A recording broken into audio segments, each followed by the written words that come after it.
Hindi pa man nakarecover ang mga Blooms sa roller coaster na emosyon matapos mapanood ang Chapter 1 Born to Win docu-series ng BINI, heto na naman at ipapalabas muli ang kanilang Chapter 2 Here With You sa kanilang regional tour na puno ng intriga, sari-saring emosyon, kaba at kalusugan. Ipinasilip ng BINI ang kanilang teaser at talagang hindi na maawat ang kanilang kasikatan nationwide at ngayon worldwide naman. Pero para sa mga hindi pa nakakaalam, isa pala itong hindi malilimutang sandali ng BINI.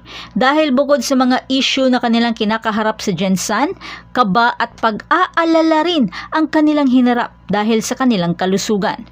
Kaya heto ang mga isa sa mga live ni Sheena na patungkol sa trauma ni Jo noon na kanyang na-overcome pero muli niyang naranasan. Ito kay Ate Jo.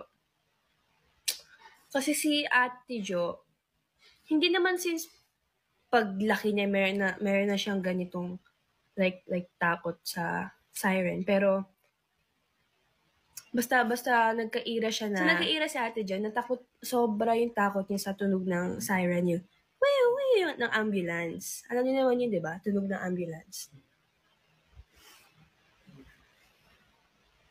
Ayan, basta nagkaira siya na takot siya. Like, if may dadaan, like, talagang kaming girls, mag-iingay kami, like, wow! Gagawin kaming girls para hindi marinig.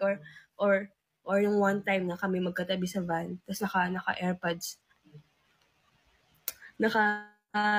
Headphone ako. Nilagay ko yung isang headphone ko sa tenga niya. Tapos nakaganon siya. So, nilagay ko yung isa. Or basta as much as possible, pag may dumadaan talaga, ayaw namin niya parinig kay Ate Jo kasi nga may tendency na mawala siya sa mood or alam mo yun, basta may ganun talaga eh, may ganun. Tapos, this year ba? Di ko maalala naman this year na nasa van kami. Tapos, dumaan yung ambulance. Wala, kalahat kami nagtingin na kami kay Ate Jo. Kasi, hindi siya nakaganon or kung ano. Okay siya. Okay si Ate Jo. Like, umokay siya. So, hindi, oh my God, nakaiyak naman yun. Basta naging okay si Ate Jo. Sabi niya,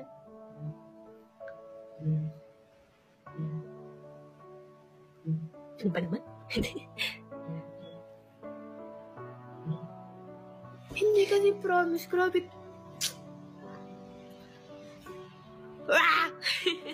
Naging monster. Basta,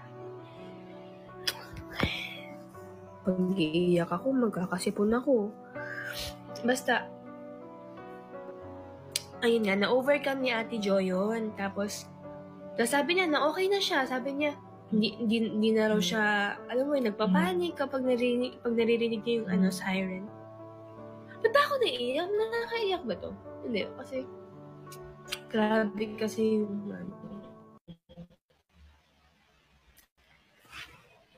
nakaka-proud kaya. Ay, hindi kayo nag-mic check. basta yun, nakaka-proud si Ate Jo. So for me, yun yung best memory ko with her. That moment na na-overcome na niya is yung isa sa mga takot niya. Naalala ko lang yun kasi sabi ko, shocked, oh my God, nakaya na niya. Sa mga sandaling magsisimula na kasi ang concert nila sa Gensan, marami na sa kanila ang hindi maganda ang pakiramdam. Una, si Stako bago mag-concert pero pinilit lang mag-perform. Si Mika na umiiyak na during concert at hindi napigilang mag-walk out. At sa pag-uwi, sa eroplano naman hindi na niya mapigilan ang pagod. Si Joanna naman na hindi na natapos ang concert at dinala na sa ospital at sinakay sa ambulansya. Sa kanyang solo performance, batid na ng lahat ang pagod at masamang pakiramdam ni Jo. Umiiyak nga ito pagkatapos kumanta at sa kanilang salamin-salamin performance ay halos nakapikit na ito. Kaya ang 8 todo na ang alalay sa kanya, lalo na si Colette. Kaya napansin ng mga Blooms ang mabilis na pag-exit nila Colette, Stako at Sheena dahil matindi na pala ang pinagdaanan ni Jo sa mga oras ding iyon. Grabe na siguro yung kaba ang nararamdaman nila. Hindi ko alam anong emosyon ang mararamdaman ko kung ako ang nasa kalagayan ni Joe habang pinapasok sa ambulansya na isa sa nagdulot ng trauma sa kanya. Gayunpaman, nalampasan nila ang hamong ito at gusto kong malaman paano nila na-overcome ito at hindi na ako makapaghintay pa na panoorin ang Chapter 2 here with you.